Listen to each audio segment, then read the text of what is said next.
आज हम लोग क्वाड्रेटिक इक्वेशन देखेंगे।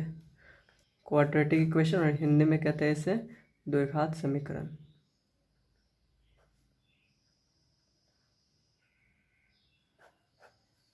द्विघात समीकरण है क्या? हिंदी में देखें तो द्विघात, दो घात, क्वाड्रेटिक। ठीक है, तो क्या होता है, जैसे कि पहले पॉलिनोमियल हम लोग देखे थे, बहुपद। बहुपद जिस पे पावर बहुत सा हो, एक हो, दो हो या फिर और ज़्यादा हो, तो उसे हम लोग बहुपद कहते हैं। उसी का एक फॉर्म है, एक रूप है क्या, क्वाड्रेटिक इक्वेशन। जैसे कि ए एक्स प्लस बी, ये क्या है, ये भी एक पॉलिनोमियल है, बहुपद है। 5x² प्लस 6x प्लस 8, ये भी एक बहुपद है। 3x³ minus 5x plus 6x² plus 8, ये भी एक बहुपद है। लेकिन इनसे में द्विघात बहुपद कौन है? जिसमें वेरिएबल का पावर 2 हो, वही होता है हमारा क्वाड्रेटिक पॉलिनोमियल, द्विघात बहुपद। लेकिन जब इसे क्वाड्रेटिक पॉलिनोमियल को इक्वल करते हैं 0 से, इसे सॉल्व करने के लिए, तो ये हमारा बन गया इक्वेशन। इसी को बोलते हैं क्वाड्रेटिक इक्वेशन। बस पावर क्या होना चाहिए, 2। इनसे मतलब नहीं पीछे रहे या नहीं रहे, लेकिन यहाँ होना चाहिए। इसका जनरल फॉर्म होता है ax² plus bx plus c equals to 0। जब तक इक्वल्स टू 0 ना, तो वही इक्वेशन बनेगा ही नहीं, वो तो पॉलिनोमियल के फॉर्म में फिर आ जाएगा। और ध्यान देने वाली बात है कि x पे पावर 2 होना चाहिए, और ये 2 रहे, इसके लिए ज़रूरी है कि a का वैल्यू 0 ना हो। अगर a का वैल्यू 0 हो जाएगा तो ये तो पूरा 0 हो जाएगा, तो ये तो क्वाड्रेटिक इक्वेशन बनेगा ही नहीं, द्विघात समीकरण बनेगा ही नहीं। तो ये ध्यान रखने वाली बात है कि a 0 नहीं होना चाहिए। ठीक है, तो इसका बहुत जगह यूज है। जैसे कि हम लोग लीनियर पेयर में देखे थे अलग अलग उसका यूज कि कहाँ होता है, नहीं होता है। अगर नहीं देखे हो तो सीखेंगे आगे के क्लास में। लेकिन जैसे कि कहा गया, कोई एरिया है, जगह है, लॉन है मान लो, या रूम है, जिसका एरिया है 50 मीटर स्क्वायर, जिसका एरिया है 50 मीटर स्क्वायर। ठीक है, और इसके साइड हमें नहीं पता। साइड कह रहा है ना कि जो लंबाई है वो लंबाई चौड़ाई से 2 गुना है, चौड़ाई से 2 गुना है। यानी कि अगर ये x है तो ये 2x है। ठीक है, कोई हो सकता है कोई तुमसे पहले रिडल खेले, पहले बुझाए कि बताओ कि कोई लॉन है x मीटर चौड़ाई का और 2x मीटर चौड़ाई का, क्या है उसका लेंथ है, तो एरिया क्या, एरिया 50 मीटर है, तो बताओ लेंथ और ब्रेथ क्या हो सकता है। तो इस तरह के क्वेश्चन को ऐसे सॉल्व करते हैं हम लोग क्वाड्रेटिक से। कैसे? क्योंकि हमें पता है कि जो ये रेक्टेंगल है उसका एरिया निकालने के लिए क्या करते हैं, लेंथ इंटू ब्रेथ करते हैं। तो लेंथ है 2x और ब्रेथ कितना है x, और एरिया कितना है 50 मीटर स्क्वायर। ठीक है, तो 50 मीटर स्क्वायर, तो 50 मीटर 50 लिखते हैं सिर्फ अभी। ओह सॉरी, 2x है ना, 2x मल्टीप्लाइड बाई x। ठीक है, तो 50, और यहाँ पे क्या हो गया 2x²। अब यहाँ पे डिवाइड में आ गया, तो 50 डिवाइडेड बाई 2x²।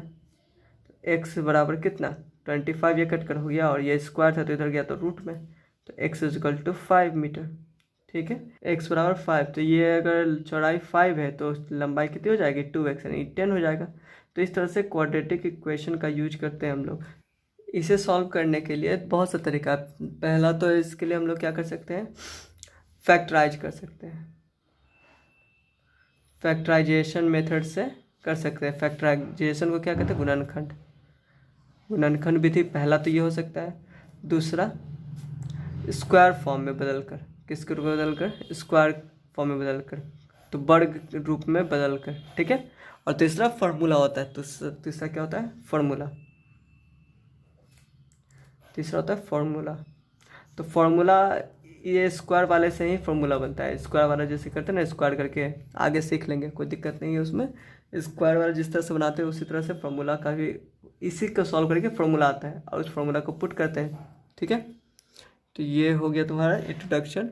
अभी थोड़ा सा क्वेश्चन करके देखते हैं कैसे फैक्टराइजेशन, कैसे स्क्वायर और फार्मूला से यूज करके बनाते हैं। ठीक है, तो पहला क्वेश्चन देखते हैं हम लोग।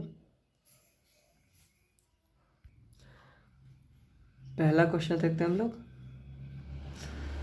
ये हो गया कितना, 2x² minus 5x plus 3 equal to 0। ठीक है, तो फैक्टराइजेशन मेथड में पहले क्या होता है, पहले जो ये फर्स्ट नंबर a और ये लास्ट नंबर, इन दोनों को मल्टीप्लाई करते हैं। मल्टीप्लाई कर देते तो 2 × 3 मल्टीप्लाई किया तो कितना आ गया, 6 आ गया। अब इस 6 को इस तरह से तोड़ेंगे ना कि हमें जोड़ने या घटाने पर 5 आए, ठीक है।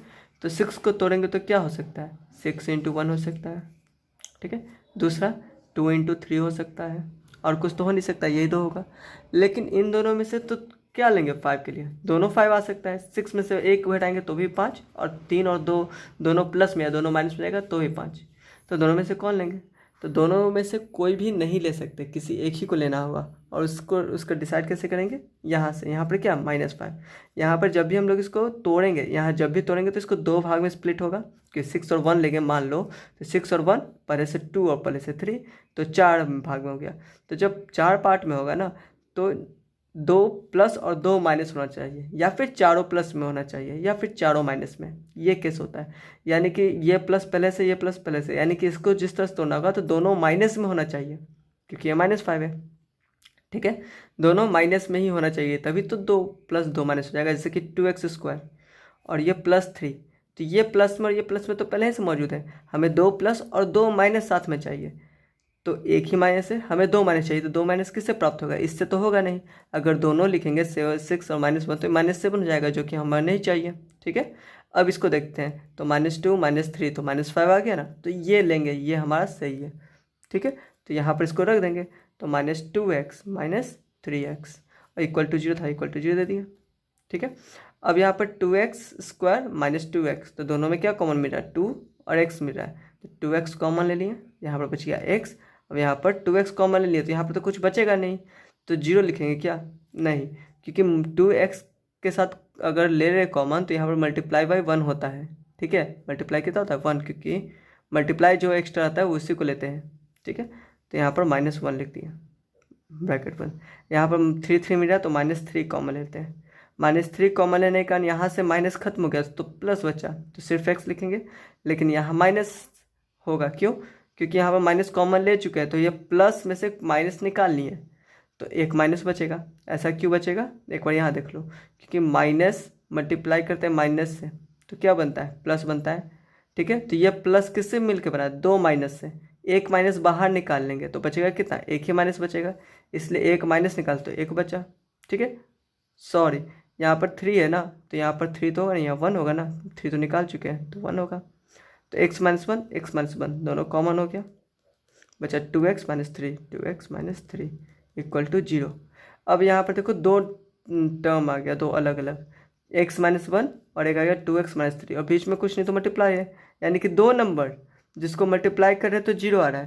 तो इसका क्या मतलब होगा, इसका साफ एक ही मतलब होगा कि दोनों में से कोई एक नंबर 0 है, या दोनों 0 है, ठीक है। तो हो सकता है वो x - 1 0 हो, या हो सकता है कि 2x - 3 0 हो, दोनों में से कोई एक 0 होगा, तभी तो मल्टीप्लाई उसका 0 होगा।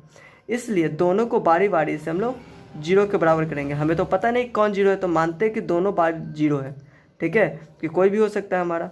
तो पहला केस में क्या लिए, x - 1 = 0, और दूसरे केस में लिए 2x - 3 = 0, ठीक है। अब यहाँ पर ये -1 दूसरी तरफ जाएगा तो +1, तो x = 1। ये पहला केस में हमारा आंसर कितना आएगा कि x 1 हो सकता है। दूसरा 2x - 3 = 0, तो 3 है उधर गया तो बराबर 3 प्लस में हो जाएगा, प्लस में 3 लिख दिया दूसरी तरफ, ठीक है। और फिर x = 3/2, ठीक है। तो ये हमारा हो गया। तो इस तरह से रूट कितना निकला, इसको बोलते हैं रूट, क्या बोलते हैं, रूट, रूट नहीं तो हिंदी बोलते शून्यक, ठीक है।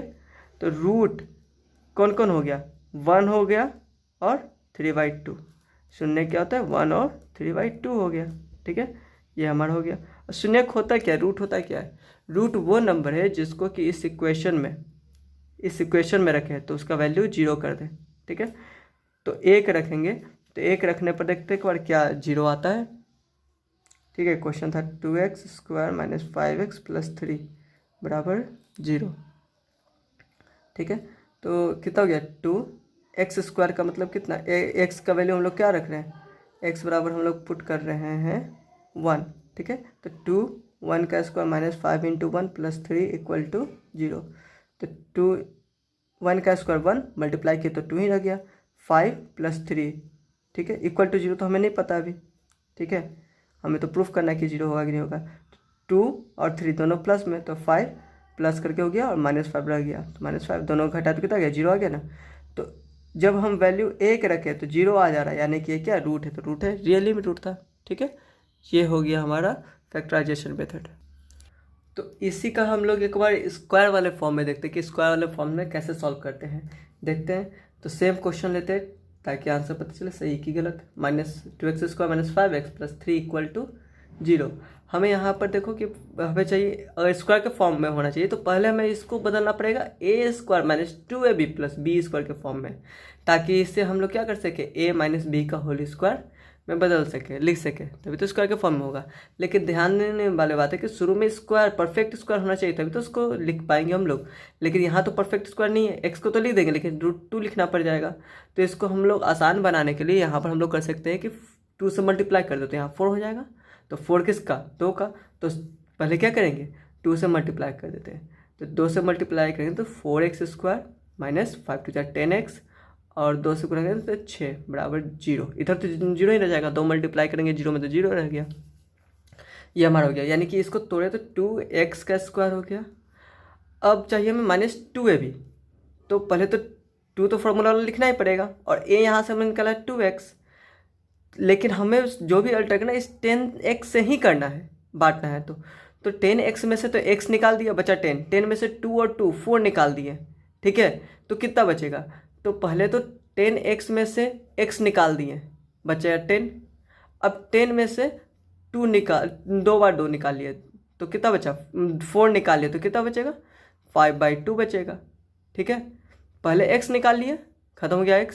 फिर इसमें से 4 निकाल लिए, 4 निकाल तो 5/2 बचा, तो 5/2 से मल्टीप्लाई कर दिए। ये काम करेगा हमारा b का। तो अब चाहिए हमें +b², तो +b² अपने मन से डाल दिए। लेकिन हाँ, यहाँ तो 6 है, अपने मन से तो फिर 5/2 तो लिख नहीं सकते, फिर इक्वेशन गड़बड़ा जाएगा। तो इसको मेंटेन करने के लिए प्लस के तो माइनस भी करेंगे 5/2² से। और फिर +6 था, +6 को कुछ नहीं करना, जैसे था वैसे ही लिख दिए। ठीक है, तो यहाँ तक एक फॉर्मूला बना। ठीक है, a - b का होल स्क्वायर, तो a - b का होल स्क्वायर लिख देंगे 2x - 5/2 का होल स्क्वायर, ये लिख देंगे हम लोग। ठीक है, अब बच गया ये, तो इसको जैसे वैसे लिख देते हैं, -25/4 + 6 = 0। ठीक है, अब यहाँ पर तो स्क्वायर का फॉर्म है, इसे सॉल्व करना पड़ेगा। तो इसको हम लोग दूसरी तरफ ले जाते हैं या फिर यहाँ भी सॉल्व कर सकते हैं। ठीक है, तो दूसरी तरफ ले जाते हैं, अच्छा रहेगा। ठीक है, तो 2x - 5/2 का स्क्वायर बराबर, ये माइनस में उधर गया तो प्लस में 25/4, ये प्लस में उधर गया तो माइनस में। ठीक है, इधर भी सॉल्व कर सकते थे, उधर भी सॉल्व कर सकते हैं, कोई दिक्कत नहीं है इसमें। ठीक है, अब यहाँ पर देखते हैं हम लोग कि 2x - 5/2 का होल स्क्वायर लिखती है, इसमें कोई प्रॉब्लम नहीं है। इसको सॉल्व करेंगे तो नीचे तो एलसीएम + 4 हो जाएगा, तो 4 के नीचे तो यहाँ पर तो जो रहेगा वही हो जाएगा 25। यहाँ पर ये दोनों मल्टीप्लाई हो जाएगा, क्योंकि यहाँ नीचे 1 था, 1 से 4 को डिवाइड 4 और 6 को मल्टीप्लाई कर दिए 24। ये सभी को पता ही होगा। 2x - 5/2 का स्क्वायर = घटा तो 1 हो गया /4। अब यहाँ पर स्क्वायर है, तो इधर गया तो स्क्वायर रूट, तो 2x - 5/2 = √1/4। ठीक है, लेकिन यहाँ पर जो रूट है तो रूट हटाने पर क्या होगा, 1/2 होगा क्या, नहीं, यहाँ पर गड़बड़ हो जाएगा। यहाँ पर देखो ठीक से, फिर से -2 का स्क्वायर करेंगे तो क्या हो गया 4, यानी कि 4 का रूट क्या हो जाएगा बताओ, 2 या -2, क्योंकि 2 का स्क्वायर भी क्या होता है 4 ही होता है। तो जो 4 कौन सा 4, ये -2 वाला या 2 वाला, क्योंकि इसका तो उल्टा होना चाहिए। 4 का जब उल्टा करेंगे स्क्वायर रूट निकाले तो वो 2 का होना चाहिए, तो यहाँ भी तो 2 होना चाहिए, -2 होना चाहिए, लेकिन हमें तो पता नहीं चलता है कि किसका है, इसलिए हम लोग प्लस और -2 दोनों लिखते हैं। ठीक है, चलो, तो यहाँ पर क्या हो जाएगा, तोड़ेंगे तो प्लस और माइनस दोनों कितना तोड़े तो 1/2, क्योंकि 4 का तो 2 होता है स्क्वायर रूट। ठीक है, ये हो गया हमारा। अब दोनों को बारी बारी से लेंगे, प्लस और एक और माइनस, तो 2x + 5/2, पहला केस में हम लोग प्लस को लेते हैं। ठीक है, तो 1/2, देखो गड़बड़ कर रहे हैं, यहाँ माइनस है ना, माइनस छूट गया, देखो, चलो कोई नहीं। 2x = 1/2 और ये माइनस तो गया प्लस 5/2, तो 2x = 2, एलसीएम ने तो 1 + 5, यानी कि 2x बराबर कितना, 5 और 1 6/2, कट गया 3। ठीक है, तो x बराबर कितना 3, और ये गुण डिवाइड आया तो 2, 3/2 हो गया। ठीक है, अब दूसरा केस में हम लोग माइनस लेकर देखते हैं कि क्या होता है। अभी तो प्लस हम लोग ले लिए थे यहाँ पर, अब दूसरे केस में माइनस लेते हैं। 2x माइनस 5 बराबर माइनस 1/2, उधर जाएगा तो 5/2 सॉरी, उधर जाएगा तो प्लस में होगा 5/2। 2x is equal to minus 1/2 plus 5/2, 2x is equal to -1 + 5। ठीक है, यहाँ पर हो गया 4, घटा तो अब बड़ा 5 है तो 5 के साथ प्लस, तो यहाँ भी plus. 2x is equal to 2, x is equal to 2 divided by 2, cut गया 1, यानी x इज इक्वल टू 1। तो हमारा आंसर 3/2 और x 1 आया, जो पिछले बार से ही मिल रहा था। तो इस तरह से ये हमारा क्या हो गया, सेम आ गया। तो हम लोग दो तरह से सीखे, एक तो फैक्टराइजेशन मेथड और दूसरा स्क्वायर मेथड, जिसमें एक गुणनखंड करना था और दूसरा फैक्टराइज करना था। ठीक है, चलो हो गया।